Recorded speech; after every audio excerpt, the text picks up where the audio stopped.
Usap-usapan ngayon ng kamuning ang napipintong paglipat ng ilang kapamilya serye mula TV5 patungong Kapuso Network.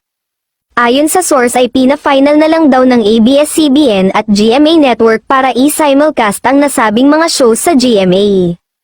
Isa sa mga show na ito ang hit serye na Batang Quiapo ni Coco Martin. Sa taas ng ratings nito ay hindi malabo na ito ang unang kunin ng GMA para mapanood sa GTV.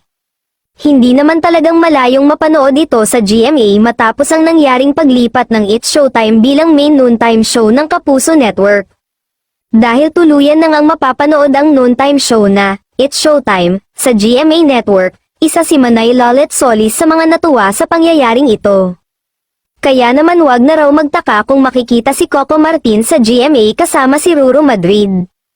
Ayon dito, talagang iba pa rin ang excitement sa pagsanib puwersa ng GMA at ABS-CBN dahil sa pagpasok ng Showtime sa 7. Hindi mo aakalain mangyayari ito sa taong 2024 na very eventful dahil nawala ang network war, ani Lolet sa kanyang Instagram post. Mukhang magkakaroon ng big splash ang taon dahil umpisa palang exciting na, imagine mo nakapasok sa GMA grounds ang mga taga Showtime, parang hindi mo ma-imagine na mangyayari pero nangyari, dagdag pa niya.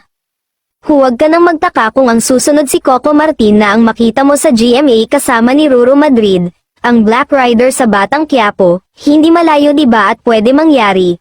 Why not, bongga? Say pa ni Lolet, noon pa man daw ay may mga offers na sa aktor na guesting sa GMA pero ayaw naman siyang payagan pero dahil sa kolaborasyon ay maaari nang mag-guest in rival networks.